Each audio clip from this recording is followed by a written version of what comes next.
Okay, so good afternoon, everyone, and welcome to UAB Pathology Grand Rounds. Before we get started with today's speaker, I do want to remind everyone that last week I was given the green light, that in the fall we will be resuming some in person. We're going to do it hybrid initially, but what that also means is that we will be able to have visiting speakers again. So please send Laura your nominations for external speakers, and also please nominate for some internal speakers as well, because we can't fill them all externally. But that aside, more importantly, today I have the honor to introduce Dr. Michael Weiderman. Dr. Weiderman received his master's degree from Bowling Green in Ohio, and then continued on with his Ph.D. and then completed a postdoc at University of Kansas before moving into faculty at Ball State. He spent about 5 years there and then moved on to Columbia College, where he spent an additional 15 years as a clinical psychology professor, raising all the way through the ranks to full tenured professor. But then in 2015, he did something a little bit different. He took a career change and moved toward professional development, where he became the director of the faculty development at the University of South Carolina. He spent about 5 years developing that before we were able to recruit him to UAB, where he is now in the Department of Family and Community Medicine, in the role of Director of Leadership and Professional Development. He's published several books and over 170 manuscripts, if I saw that correctly. So very impressive across a wide range of focus, particularly considering his different career choices. His more recent interests are in emotional intelligence, resilience, burnout prevention remediation, team functioning, and leadership development. Today, though, he's going to specifically focus on this building resilience, which I'm sure everyone here, no matter what our interests are, can use some. And he's going to provide evidence-based practices to start today. So thank you, Dr. Weiderman, for accepting our invitation. Well, thanks. I'm not used to such a formal, introduction. I'm very casual myself, and so usually I would just do like a 2-sentence kind of thing. I will mention that the reason I came to UAB was to follow our chair here in family medicine, Irf Asif. We work together in Greenville, and so I'm apparently a groupie and sort of follow him around the country, and that was the reason for coming. But so I like to start, and this is just an example of something we can do to build resilience.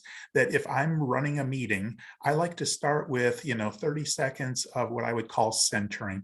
And what that is just allowing people to sort of consciously bring their attention to the here and now. Because oftentimes, we're running from one meeting to the next, or we're still thinking about something as we start a new meeting, and it can be very easy just to sort of have this swirling, sort of sense of attention. So centering to me simply means taking a couple of deep breaths and consciously saying, okay, that stuff will wait. I'm going to jot it down on a little piece of paper or whatever, so I don't forget. And now I'm just going to totally try to focus on, what we're doing today. So I'm just going to take a deep breath myself.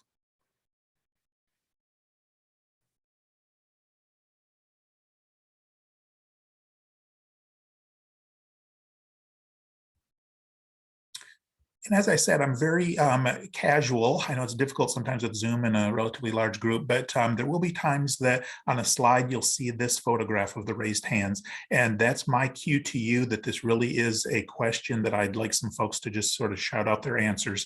Feel free to just, butt in and share. And so I like to think of these sessions as workshops in the sense that we're going to actually try to get some discussion, talk about how to apply these things rather than just, learn about them academically. And then whenever we do learn something new, there's what some trainers call the knowing doing gap. The idea that we learn something and we say, that was really useful, I'll have to, practice that. And then we go about our daily business and we totally forget about it. So how can we bridge that gap between learning something new and actually putting it into practice and making it part of our lives or part of our routine? So there's a few little things from psychology that may help us in that regard. And so we'll try to, talk about those at the end. We have an ambitious agenda. So but I'm going to try to make sure that we save a few minutes at the end for that as well. And then, of course, again, an ambitious agenda. But at the end, I would hope that in a few minutes, folks would share, anyone would share what they took away today that was most valuable. That's useful to me, but also helps solidify what you might do and to really sort of give some thought as we go along. So if you know that there's going to be this sort of unofficial quiz at the end about these two questions, then hopefully that'll focus your attention on thinking about each of these practices as, in terms of how feasible they are, or, whether they ring true for you or seem to be appealing to you.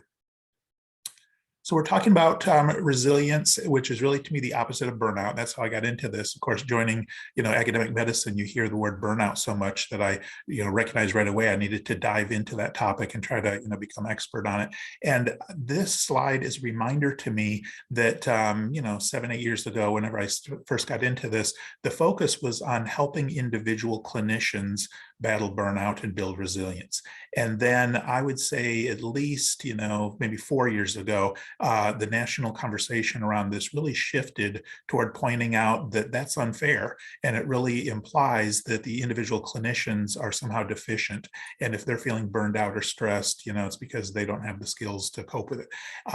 And so there's this report, for instance, as just an example from 2019 from the National Academy of Medicine, pointing out that if we're really going to be serious about clinician burnout, we need to look at the systems that are causing the problems, right? And those are much larger issues, but I imagine that you would agree that that helps explain why burnout is such a prevalent concern among healthcare workers. So I just wanted to acknowledge that and to say that even though we're going to be focusing today on things you can do as an individual, by no means am I minimizing where the burnout comes from or what the stressors are. But I at the same time think, well, as those issues hopefully are being addressed, how can we also do some things for ourselves? And of course, as a psychologist, that's where my focus is. What can we do for ourselves? So we're talking about resilience, and here's a nice generic definition that I like to use: the capacity to navigate challenges and stressors and rebound from adversity. And the ideal would be that we would grow in the process. We'd actually become stronger or more able to navigate those challenges and stressors the next time around. So again, it's how do we handle the stressors that are coming at us? How quickly do we get back to our baseline? And ideally, are we growing in the process? And I chose this photograph because sometimes when people talk about resilience, they'll use as a metaphor, a rubber band that when it's stretched out, but then when you let go, it returns to its original shape. Or a rubber ball, they'll talk about how no matter how hard you throw it against the wall, it bounces back. So when I saw this image of a ball of rubber bands, I thought, well, that's great. It really combines the two metaphors. And so what I'd like to present as a framework for unpacking or talking about these different strategies or practices is what I'm going to call the 4 universal needs for flourishing. And so I want to point out that this is the Maslow's hierarchy of needs. And so we're really talking about what does psychology point to in terms of what we humans need to feel like we're really flourishing? Now, that's obviously after we have our basic, needs met for safety and food and security and those things. So I'm saying once you get those met, which for most of us they are met, then what do we know about human nature in terms of what we need to feel like we're living our best life, to feel like we're really resilient, we're really, firing on all cylinders or having high well-being? So to me, all of that stuff is related. So there are 4 universal human needs that psychologists have identified. I've tortured them into the 4 C's, or pairs of things that start with C, because it seems like, especially in medical education, everything has to be an acronym or start with the same letters. So hopefully that helps remember what they are. So here's what psychology research, the folks that really study human universal needs and motives, agree upon are the top 4, that are universal across time, across culture, across people. So the first one is really about purpose or meaning. So I tortured it into the C words: contribution or calling. Does it feel like what I'm doing matters? And it's not that it has to be something that changes the world, but it feels like, I'm living my life or doing things in my life that have a purpose outside of myself. Could be taking care of my family, could be taking care of patients, it could be education, educating folks, but there's a reason I'm doing what I'm doing. It's not just to make money or for, lines on my CV or whatever the case might be. Secondly, we humans have a high need for control. So I would say choice or control. How much choice and control do I have over what I do and how I do it? So as we unpack these 4 universal human needs, I can imagine that they vary somewhat in terms of how important each one is to different individuals. So if I had you rank order the 4, we might see some variation across individuals. The other one is capability or competence. Does it feel like I do a pretty good job? So not only what I do has meaning and I have some choice and control in how I do it and what I do, but I feel like I do a pretty good job. And maybe even more importantly, I feel like I have opportunities to grow and develop and get better and improve. And then last but not least, connection or community. Does it feel like there are folks who respect me? There is a tribe to which I belong. So I'm not saying that we have a need for everybody to like us, but we as humans have a need to feel like we have somebody who likes us. We have some people with which we identify and have some connection and sort of a sense of belonging. So I'm curious, and this is a good time to stop and ask for any comments, reactions, questions about anything so far, what we mean about resilience, and how true these big four universal human needs maybe ring for you or not true.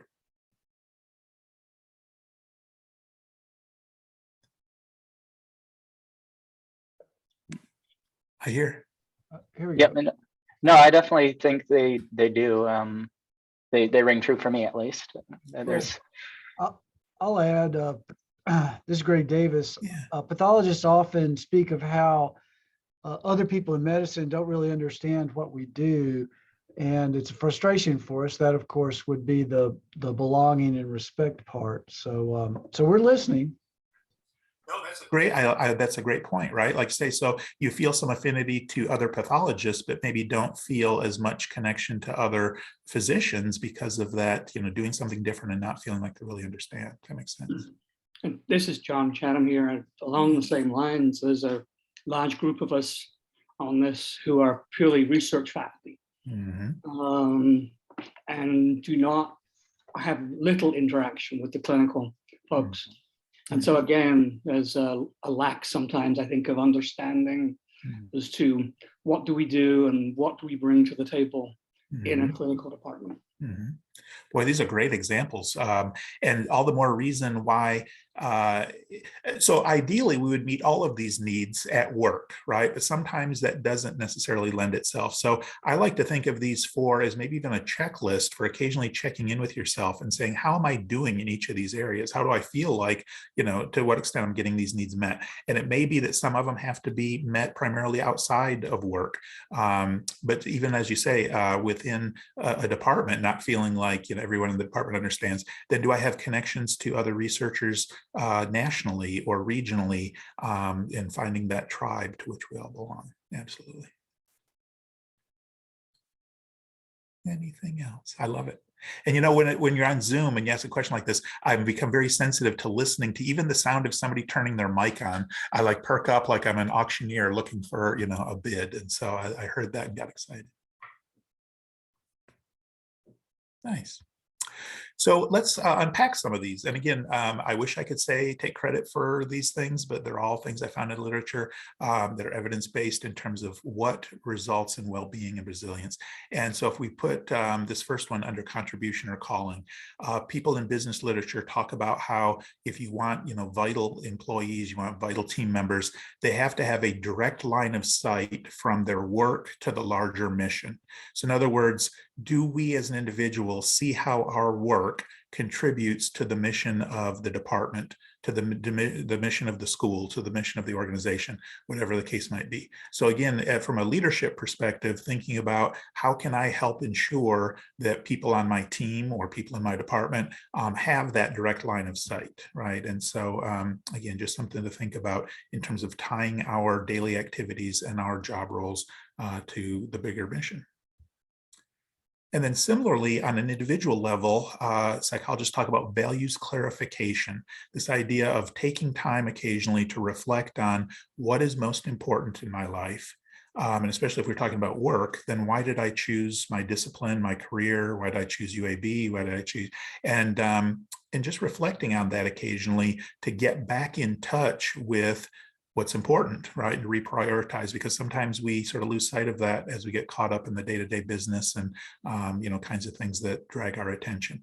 And so more specifically, there's a writing exercise that's been shown to be helpful, even if you just do it once.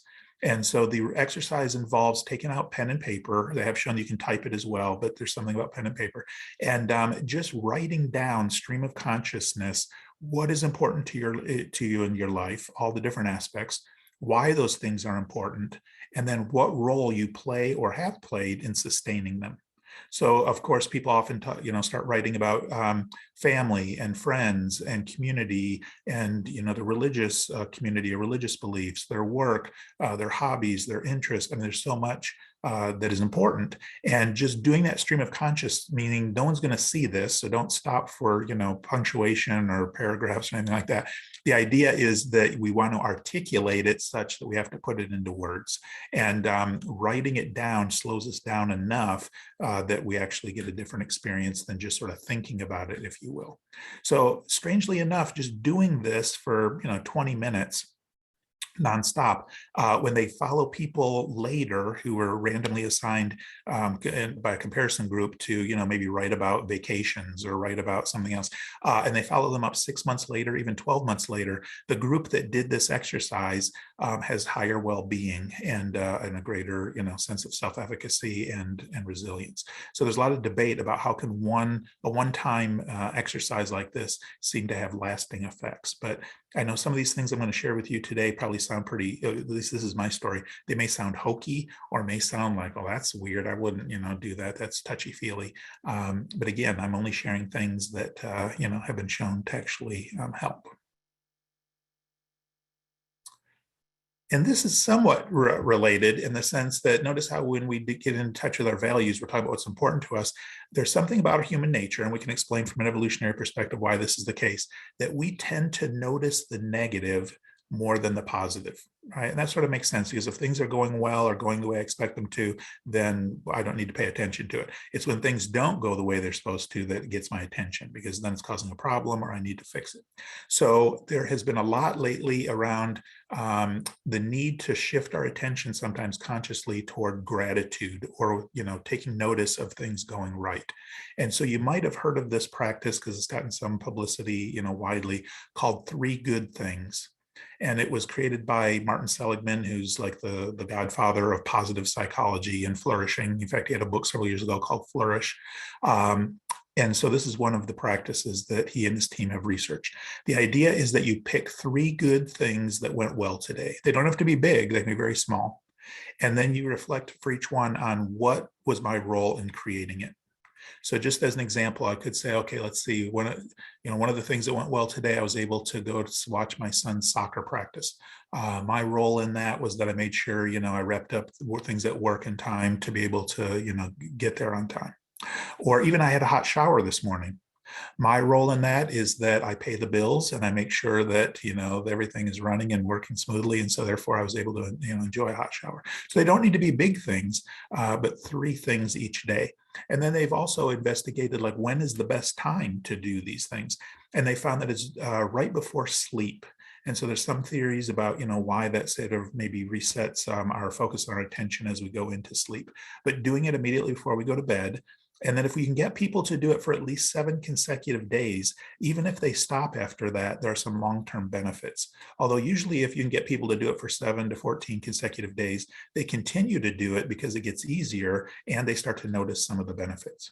So I've noticed that when people have made this something that's sustainable, they often call into the process their significant other or their roommate or somebody with whom they share living space. And that way you can say, hey, let's do this together every night. And that way it becomes part of our routine and we hold each other sort of accountable, and I'll share my 3 good things and you share your 3 good things.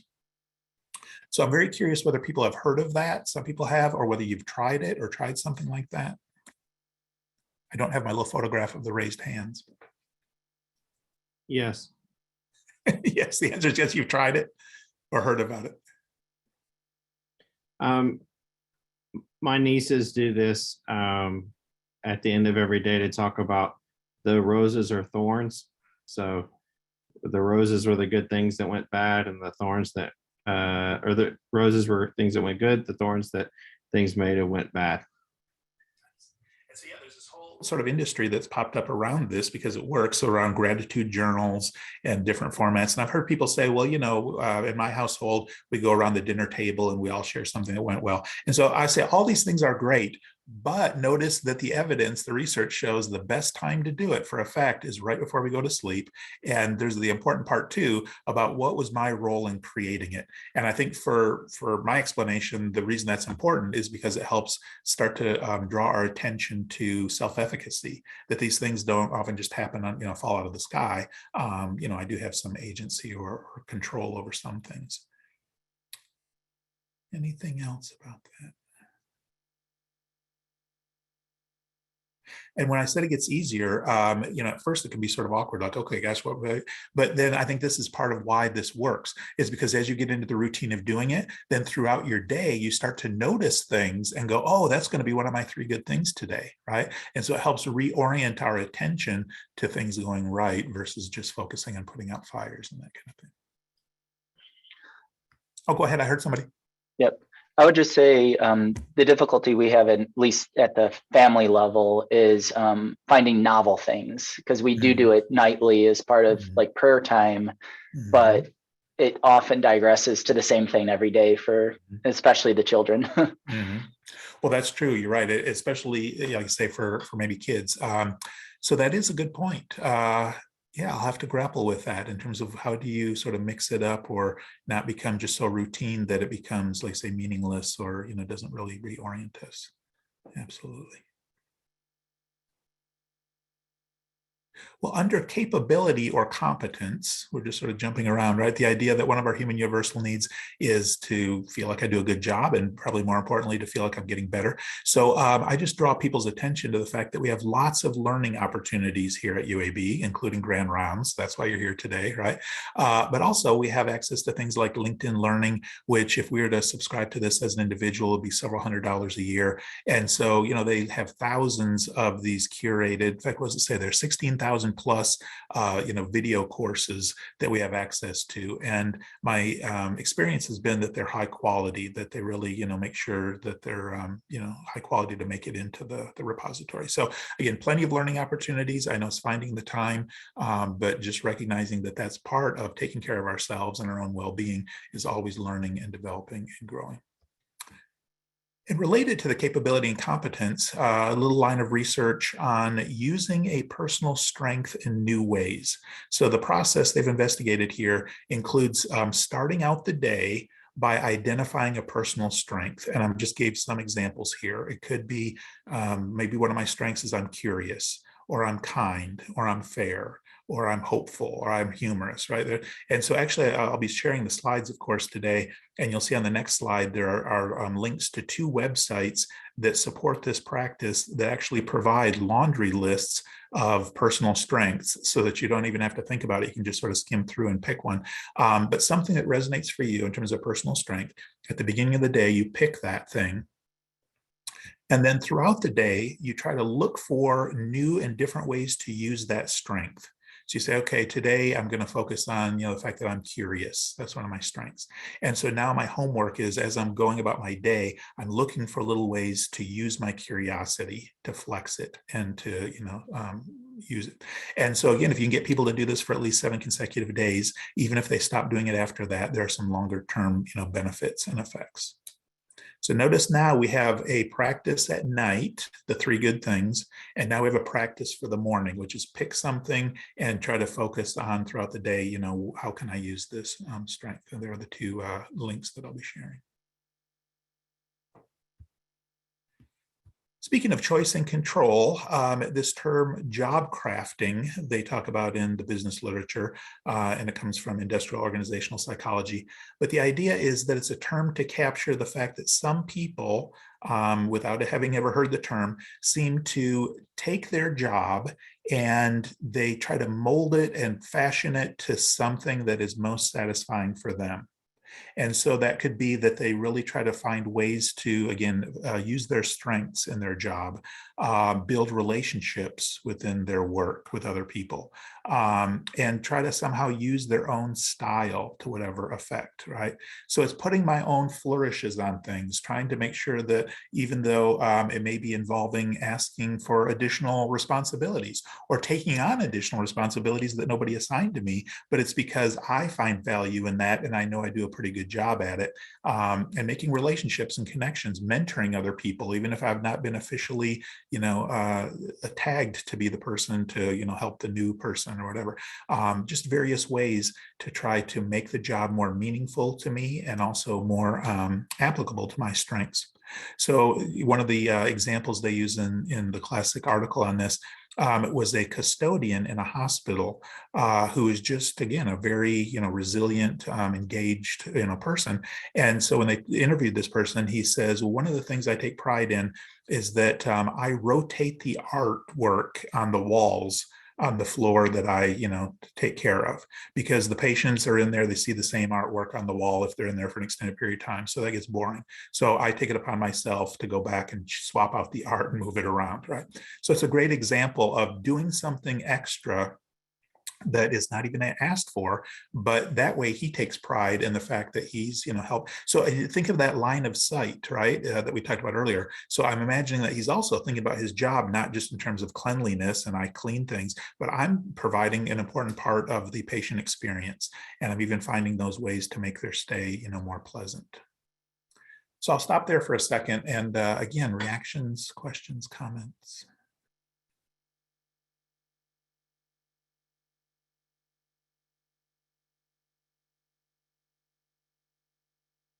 I just wonder when people hear this, if what they're hearing is, wait a minute, you're talking about taking on more responsibility, doing more than, and it's true. But again, sometimes that's actually what makes for a more satisfying job or more satisfaction at work than, just doing the minimum or just doing what has been assigned to me.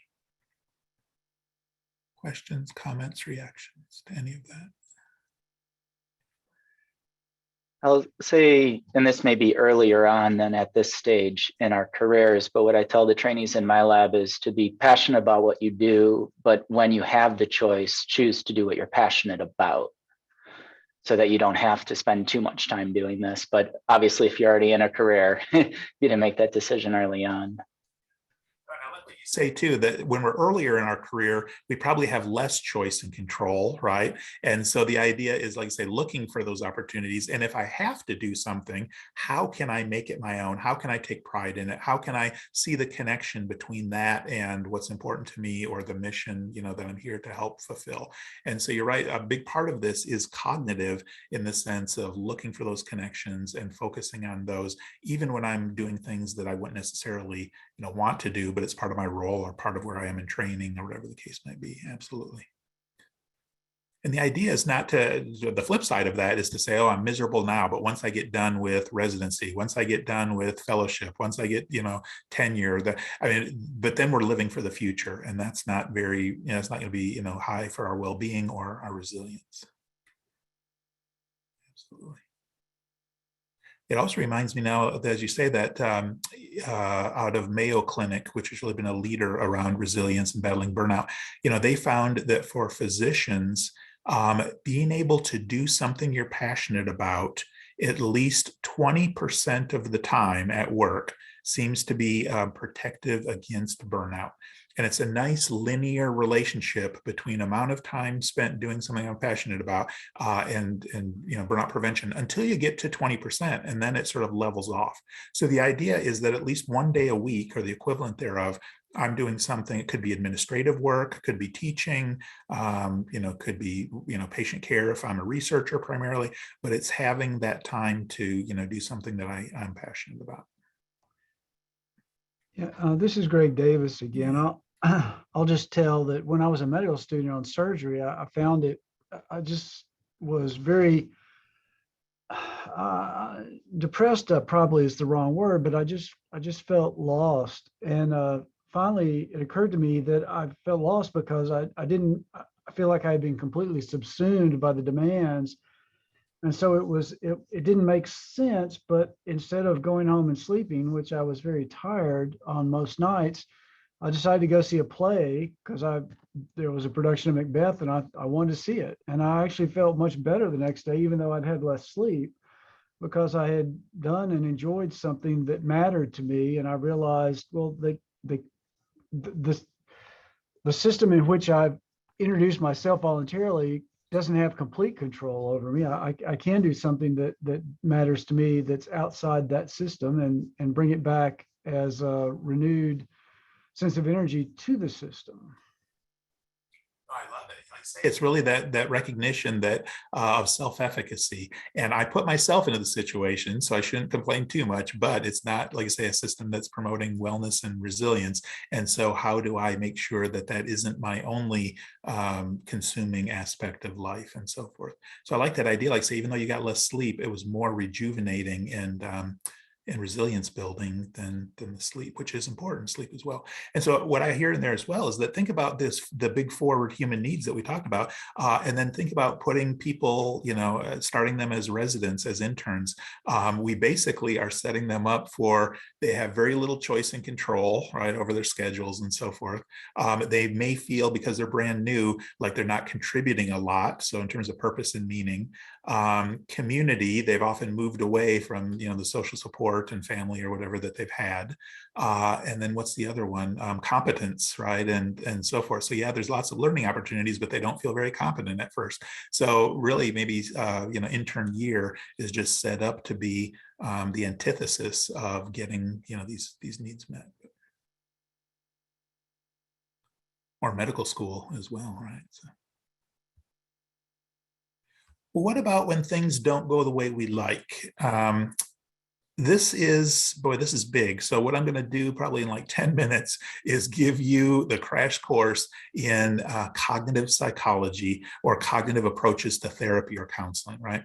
And so they refer to either cognitive reframing, sometimes referred to as cognitive restructuring. But the idea here is based on, let's do this. So just in your own head, choose an incident where you experienced an emotion you would rather have not experienced, or at least not to that degree. So typically when people think of a negative emotion, in this context, they think of either getting angry or frustrated, they think of getting, sad or depressed, or they think of getting fearful, anxious, worried, those kinds of things.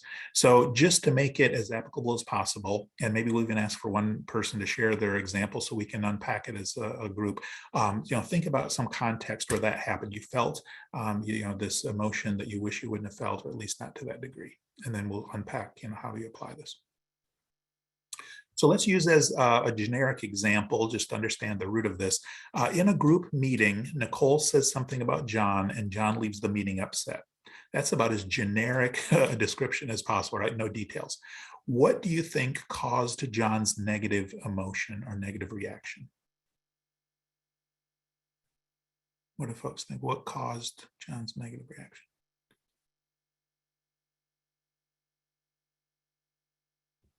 His emotions may have been spurred by past experiences that have caused him to receive what Nicole said in a particular way, even if it wasn't in line with what she meant. Exactly. So as you say, his background, his experiences, his beliefs, right, are the filter through which Nicole's comment was received, and now he's upset. Right. So we see that from the outside, right? That technically then the explanation, what caused his emotion, was his story, his interpretation, his perception, whatever the case might be.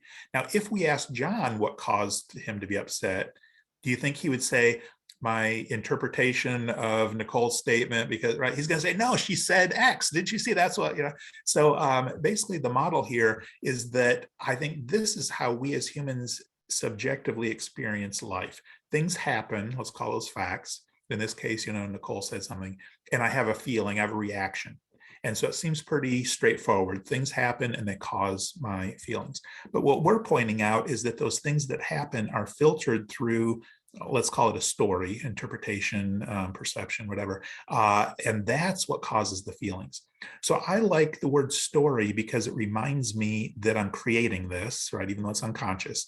And I like this diagram because even though I think it's meant to be a cloud, it reminds me of the brain. And so it reminds me that this is happening inside my cognitive software.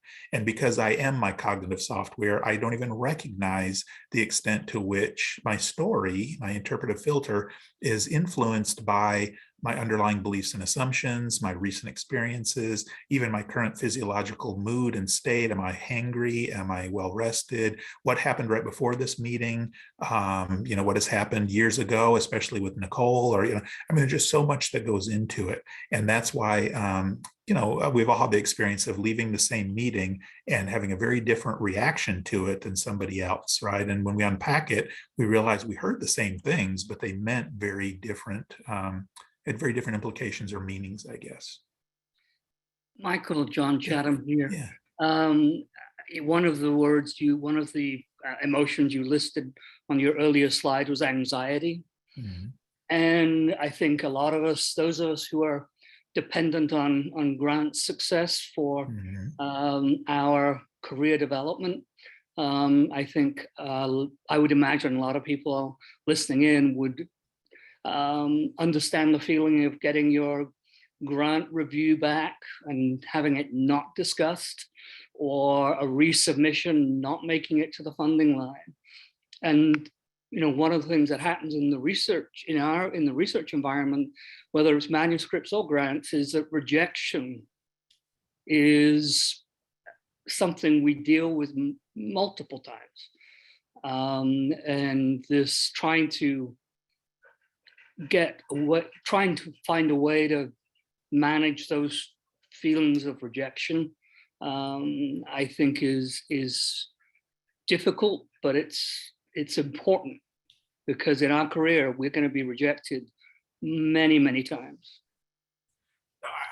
I'm nodding emphatically. And so what I'm going to say, by no means am I saying is easy, or by no means am I saying I do it well. But let's flip it around. So here's what I'm saying. So let's flip it around and say, what if your goal was to become as anxious as possible about your career, about your funding, about your, whatever. So, and it's a weird exercise because we say, well, I don't want to become more anxious. No, I understand. But like, how would you do that if that was the goal, to whip yourself into a frenzy of anxiety? And I think when we do that, we recognize, oh, well, I would tell myself certain things like, oh my God, if this doesn't happen, if I don't get this bad thing's going to happen, and then I'm going to be, and then we catastrophize, right? So if we know that that causes anxiety, then maybe we can say, oh, so when I do feel anxious, what must I be telling myself, even though it's just sort of rattling around in the back of my head? I'm not even very conscious of it, but I must be, as part of my story, having some catastrophizing in there. Now, you could say, well, that catastrophizing is real. It's real. I say, no, I understand. I'm not saying that it's not real, but at the same time, let's even ask, is it helpful to think that thing? Well, not really, because I'm still going to be motivated to do a good job or get my funding or whatever, even if I'm not worried about, losing, whatever. So, and typically when we have that interpretation that causes some anxiety, even if it's real or based on, like, people would agree with me, it still may not be helpful, if that makes sense, right? So the idea is, how can we short circuit that so that we tamp down the anxiety, sort of rein it in, try to keep, some perspective on it. And that's actually then what is the premise for cognitive psychology. If our emotions arrive from perceptions and thoughts in our story, then there's the possibility of altering those to manage our emotions. And notice I'm not saying just put a smiley face on it, just ignore it, just act like, no, life will be wonderful if I don't get my funding. So we're not talking about that. We're trying to get at the actual root, the cognitive belief underneath that, and trying to make sure that it's at least realistic. Or that if it's not helpful, then I'm trying to, tame it. So this is the cognitive part of cognitive behavioral counseling, which is clearly the most prevalent. About 75% of psychologists in practice say that this is the approach that they use, because it's well researched and written about and so forth.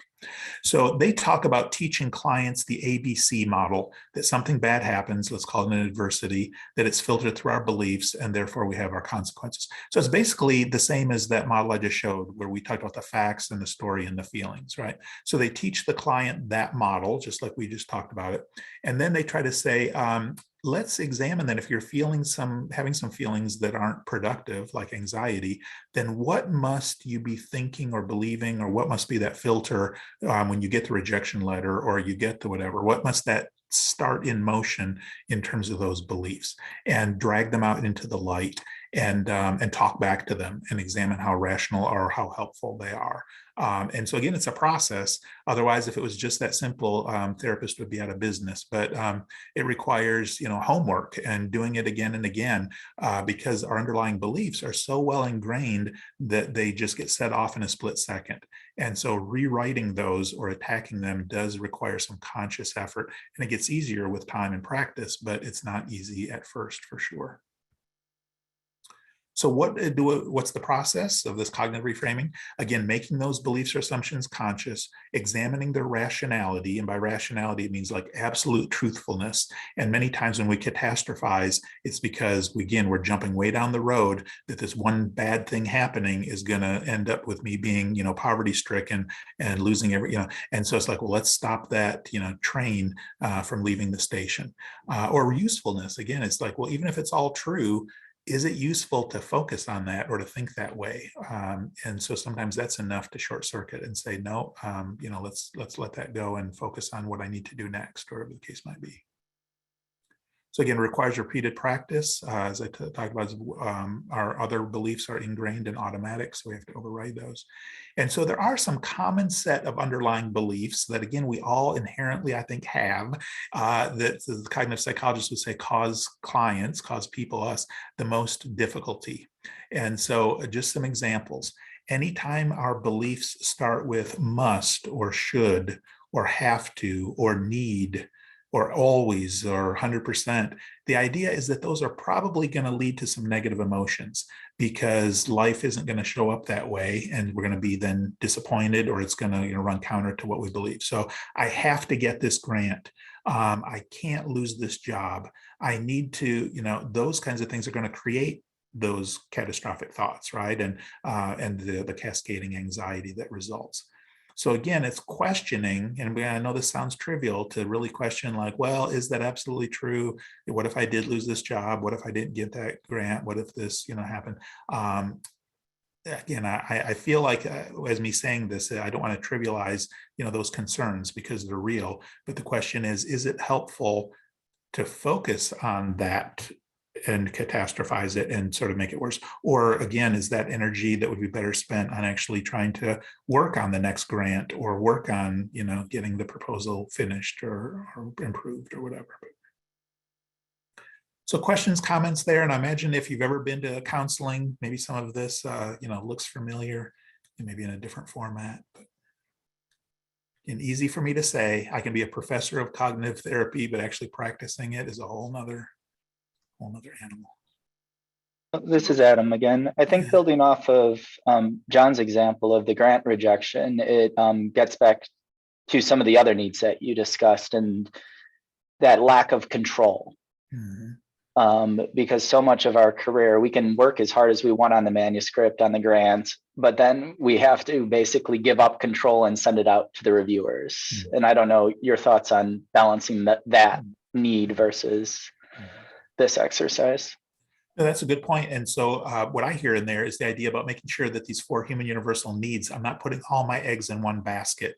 So for control and choice, the earlier example of going to see Macbeth, right? Even something like that. So making sure that, yes, my work is important to me and my career is important to me, but how am I making sure I'm getting these needs met in other areas of my life as well, so that when things don't go so well at work, I'm not totally, bereft of getting some of those needs met. So I think back to when I was in my 20s, you can't tell now, but I was really into like amateur bodybuilding. And it was simply, I didn't compete or anything, it was simply for myself. And then I just dropped it cold turkey when I became a parent and when I became a professor, which happened simultaneously. And I look back now and realize that was an important part of how I exerted control during training, was that I didn't have control over so much of my life when I'm a trainee, but I could control my workouts and what I'm doing to my body and that kind of thing. So it served its purpose at the time. I think, for that need control, but I didn't recognize that at the time, right? I was not as mature, but So, and this is Greg, looking at this list, it makes me think of an earlier slide you showed that we tend to focus on things that go wrong. So if I apply words on this list, such as this problem always happens to me, then that's going to end in some sort of poor thinking or decision or reaction on my part. If instead I would remember my wife always loves me, then I would do much better. That's a good point, but we take that love for granted, right? Because as you say, it's positive, it's in the background. And so again, part of that, recognizing what we do have and that we do have control over, or that isn't, that is stable. And I think that's actually where I'm going. So, Mike, before that, we do have a comment in the chat now. Yeah. Frida, did you want to unmute, or do you want me to read it? I'll just go ahead and read it. Sorry. Okay. As teachers in an academic institution, we tell our residents and fellows that they should study, that they need to read and preview slides, because if they do not, they will not pass boards, will not be able to practice independently, and they may hurt patients. Are we approaching this the wrong way in trying to light a fire under them and give them our experience and perspective? That's a good point. So again, I'm focusing on, like, say, the meaning behind it. So this is important, you guys, to be prepared, because there are real life consequences, and so to me that seems like it should be motivating, right, to draw those connections for folks. But again, if we think back to, how can I motivate through the big four, so how much choice and control can I give that person over what they study, how they study, and so forth, right? So it's that balancing act between, we have an obligation or responsibility to provide the curriculum and to have certain obligations and expectations. But then within that, how much latitude can I give in terms of control and choice and a feeling of competence? And so there's, for example, and this isn't part of this presentation, but the idea about how to give like critical feedback that is motivating. And so this was primarily studied with like high school students, but the idea was the three components. I say, listen, I have high standards. So that's important, of course, and you didn't meet them, you struggled, but I do think that you can meet those standards if you work hard enough and whatever. And how can I help you, or what do you need from me to help do that, right? So it's not watering down the standards, but basically trying to provide some self-efficacy for the idea that, listen, this isn't easy. I have high standards, but I think you can meet them if you work hard enough, and so forth. But, and how can I help do that? So hopefully that kind of attitude, even if we don't use those words, helps motivate our learners. But this point about what I heard earlier was this idea like this always happens to me, or this is, going to last forever, or whatever, is actually, I think, 2 slides from now. But before we get there then, so just this is maybe the framework I like to use to unpack when I have some of these negative emotions, to say, okay, in this scenario, I became upset, blah, blah, blah. To feel that upset, I must believe or assume what? And then, okay, now that I've dragged that out, I can see that it isn't 100% true, or it's at least not helpful. And so the next time this happens to me, what should I do? I should probably focus on blah, blah, blah, blah, right? So just a framework for, maybe how to unpack when things, happen. But I think this, okay, we're not quite there yet. So because cognitive psychology and what we just talked about, this crash course in 10 minutes, is so pervasive and effective, there are lots of self-help books that have actually been studied to show that they work. And these are 3 of them that are classics. And notice they all say like over 1 million copies sold and so forth. And that's because we don't need the latest edition. This is, human nature stuff. And so any of these 3 or many others are, great references for walking you through this process. And some of them have specific chapters on anger or, anxiety or whatever the case might be. And then we actually have a couple of free apps that do the same thing. And so one of them is Wobot and the other is Wysa. And both of them use artificial intelligence to engage you in a conversation, a chat conversation, where it helps guide you to uncovering the thoughts and then, sort of combating them with more rational perspectives. So if you look at the App Store, both of those get really high ratings, like 4.7 stars out of 5, from thousands of users, and they're free, which is what I appreciate as well. So again, we have lots of good resources out there for ourselves or others in terms of how to use this cognitive perspective. So this is what I was picturing, right? This idea of similarly. So we do have another. Sorry, there's another chat. Current events. So according to this, what do you think Will Smith should have done? Yes. So in that case, right, he's feeling anger, right? And so he would say, what is behind that? Obviously, I'm protective of my wife, and he shouldn't have said that. See, that's ultimately at the core, right? So remember one of those, if we go back, should, right? He shouldn't. So the reverse of that is shouldn't. So he shouldn't. So Chris Rock should not have said that, right? That is the key belief that is then triggering his justification for feeling frustrated, angry, and going up and slapping him, right? So if you stop that, you say, wait a minute, who says he shouldn't? I wish he wouldn't. It really hurts my feelings. It hurts my wife's feelings. But isn't it sort of arrogant to say he shouldn't? So notice the rational version of some of these beliefs is I would like that person to do X, or I sure wish this would happen, or it would be nice if that. But as soon as I do that, it really takes the wind out of my sails, because I recognize that's true. But I'm not an ultimate being that determines what other people should do. And obviously Chris Rock didn't think he shouldn't say that, because he did, right? So again, that's at the root of it. And if you can even just stop long enough to question it, we're disengaging from our limbic system and using our frontal lobes, which gives us some control over our emotions, right? Versus just running with them and being reactive. So that's why when we react from the limbic system, we do things like slap somebody, and then we regret it later when we've calmed down. And now the frontal lobes are saying, "Ooh, what did I do that was, regretful?" Or look at the consequences of the fallout.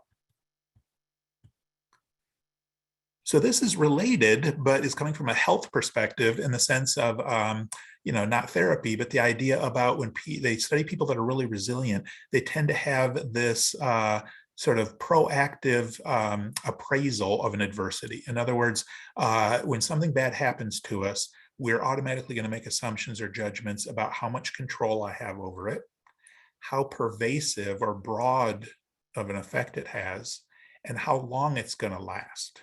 And so they find that people that are resilient, just sort of, I'll say naturally or more easily, readily, tend to view adversities as something that's relatively controllable, that's relatively isolated, and that isn't going to last forever.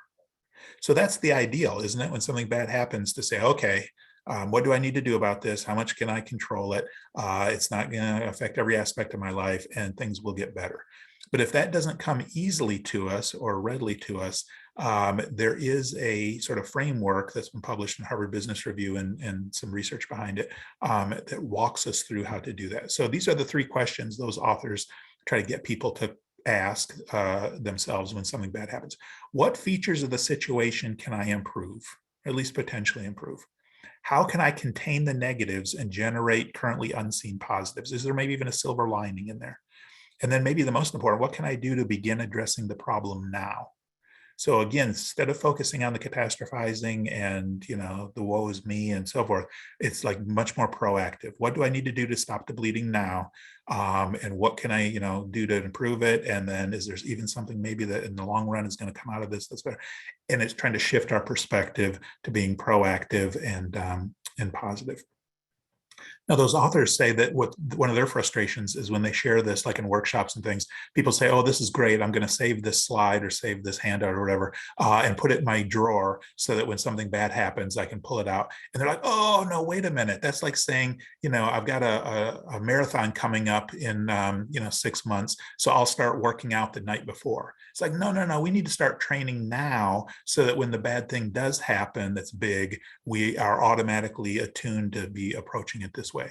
So they would point out and say, try doing this with even daily little events that are adversities, right? So that's our training. And that they found that actually writing out the answers and being very articulate with our answers is so important versus just sort of vaguely, thinking about these 3 things or our answers. So questions, comments about that or anything that we've addressed up to this point?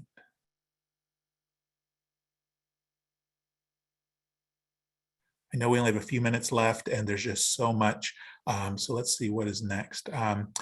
Well, this is a nice and quick, easy one to explain. So notice I'll give the credit here to James Pennebaker, going all the way back to the 1980s. He's been the most prolific one studying what's termed expressive writing.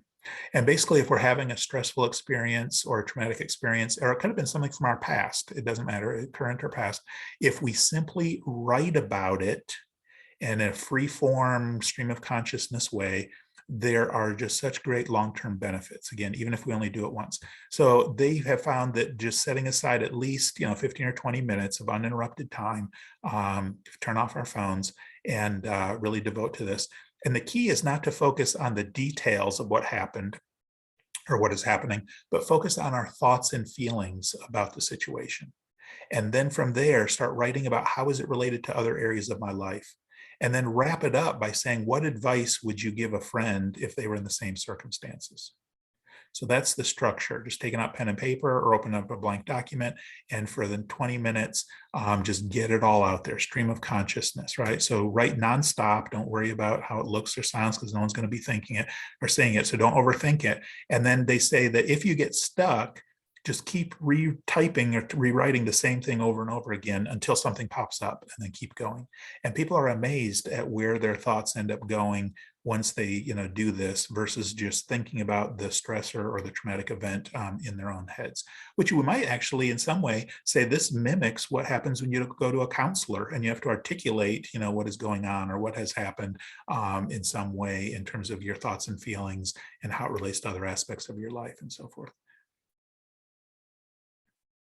Well, community and connection, again, it's about just being conscious, maybe about our relationships at work, finding ways, to get to know each other outside of our roles or our, professional interactions.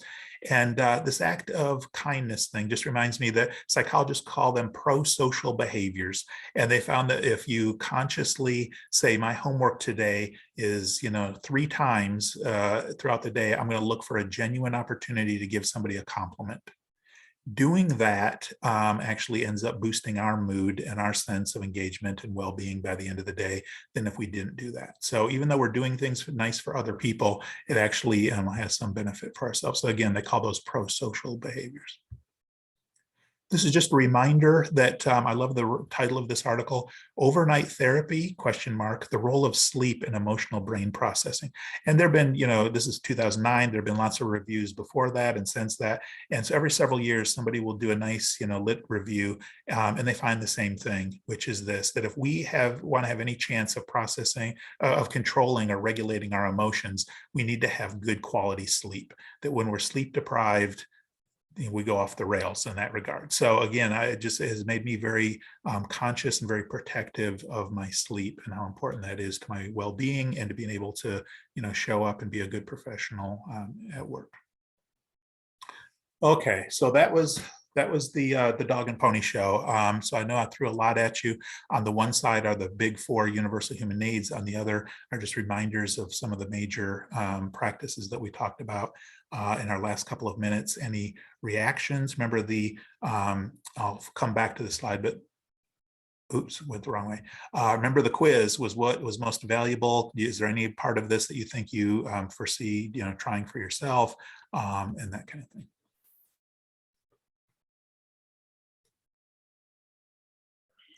So first, I'd like to thank you for that. I did have one request to continue the discussion. We'll give people a chance to log off since it is the hour as well, but there has been some interest in continuing this discussion. For me, it was that added benefit of that your responsibility for those things you were thankful for that day that I'll try and incorporate into something we already have going at the household.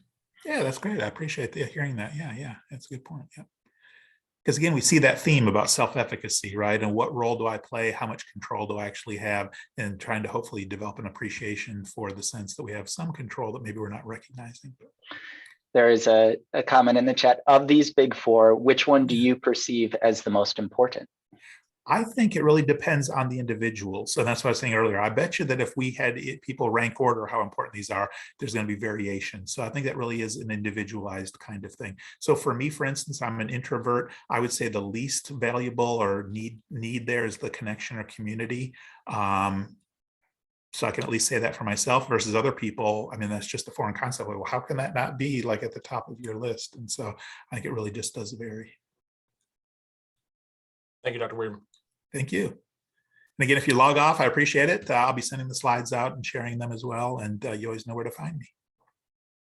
I guess I have a question. Oh, go ahead. So I just wanted to ask, as trainees, we're entering this whole new structure of how we go through our day-to-day, what responsibilities we have, so on and so forth, being on call. Sometimes it can seem like there's so much coming at us at one time. And sometimes you lose the ability to kind of slow down and reassess what's going on so that you can get your bearings. What types of techniques might you recommend that we do in that moment to kind of slow us down, recalibrate so that we can, move on in better spirits and take care of our responsibilities? It's funny you should mention that. So I do a whole hour-long thing about mindfulness practice because that has been shown to be so powerful. And many times that's like the only intervention that a health system will offer its clinicians is mindfulness practice training and so forth, because it really is that. And so in a nutshell, the idea is if we can develop the ability to, like say, focus our attention on the here and now and say that other stuff is going to be there, but I need to focus on this right now, that sort of lowers the stress. It's when I think about, oh my God, if I don't get this done, then I've got that thing to do over there, and how am I going to do that? And so I have all that swirling at the time that I'm supposed to. I can only do one thing at a time. And so that's the mindfulness part, is trying to remind myself about, okay, that stuff is still there. I'm very big about getting that out of my head and on a piece of paper, right? So I have my to-do lists, and that way it's like, okay, I know I won't forget, it's there, but I can't do those things yet because I need to do this first, or there's only so much time. And so trying to do that one step at a time and catch myself. And I catch myself when I'm getting anxious. It's because I'm thinking about all that stuff at the same time, and yet there's nothing I can do about it. And that's what caused the anxiety. So I know that's a short answer, and it's actually a practice that takes some developing of mindfulness, which in a nutshell just means I can control my attention and bring it to the here and now. And so even just think about, even though I've never performed CPR, I'm just imagining that might be, to some people, like considered like one of the most stressful events you might do as a physician, let's say. But let's even think about the actual compressions, right? So there's nothing about the actual activity that is stressful. And if you're doing it on a dummy mannequin or whatever, right, it's not stressful at all. So what does make it stressful? It's our belief, like our thoughts, like, oh my God, what if this doesn't work? Am I doing it correctly? How long should we be doing this? Right? It's like the questions that we raise. It's not the actual activity, but we'd say, oh, running a code or whatever is so, stressful. It's like, well, is it the activity or is it what we tell ourselves? And if we can somehow rein that in and just focus on what we need to do, and, then again, that's the holding our composure. There's an important comment on that in the chat, that the first thing you do in a code is to take your own pulse. And I know they say that with new moms too. Don't stress about the baby. Make sure you're fed and bathed and whatnot before you can take care of the baby. Well, and I was unpacking, was it last night, I don't know, 2 nights ago with the students in my class. We're talking about like the pillars of professionalism in medical education and what they teach. And I think there's like 5 or 6. And one of them is self-care. And we often don't think about that as an issue of professionalism, right? I need to show up as my best self. And so I need to make sure that I am taking care of my own well-being, right, before I try to take care of others. Well, great. And thank you for all the resources throughout your talk, the apps, the books and whatnot. As part of your director position here, is there a website that UAB sponsors with some additional resources, or? It's funny. So I do have some little handouts and things that are PDFs at the bottom of the page of the Office of Leadership and Professional Development. That is me, basically, in our department. But also, they recently sent out, shared like a few slides that compile like what wellness resources do we have access to here in the medical school. And so I will send that to you as well. Hopefully, can distribute that. It was a nice summary of like everything from our access to free counseling, to some other kinds of resources that we have access to here. So I'll share all of that in an email to you. Perfect. Thank you. We'll make sure to get to the distribution list. Yeah. And with that, if there are no other questions, everybody please join me once again in thanking Dr. Weiderman, been my and pleasure. enjoy the rest of your days. Thank you so much. One more question. Oh, yep. Sure, go for it. Okay, so this will be my last one. So what types of things can we do to be supportive of our colleagues who may not have the tools that they need to kind of keep their grounding when they're feeling overwhelmed and things like that? Because, we care about each other, or at least I care about my colleagues, and I don't want to overwhelm anybody with trying to be too supportive or do too much. Everybody has their own level that they can receive. But then I also want to make sure that I am equipped to provide them with whatever support they may need. Yeah. And I think a big part of it is simply being caring and actually, asking things like, how are you doing? And not just accepting or expecting the, oh, everything's great, or, had a good weekend or whatever. And to maybe try to find those little times to actually have real conversations about, no, I'd really like to check in and compare, notes on how, we are each doing. And then there's the whole perspective, and this is another topic, but, how do we develop sort of a coaching approach to others? And so that's another sort of topic that I sometimes, have a session on, just naturally coaching ourselves, coaching others, right? To be that sort of positive influence when there are problems and things. So it's not being, an advice giver, but how can I be that support that does prompt that person to solve their own problems or see things a little differently, and that kind of thing. But that's another skill that'd be great. Yeah. Thank you so much. Thank you. Well, perfect. Thank you. Well, A lot of good discussion today and Yeah. helpful information. So hopefully we can actually put it to practice. Thanks. I look forward to hearing from some of you. Let me know. Great. Thank you. Okay. Thank you. Bye-bye. Have a good day.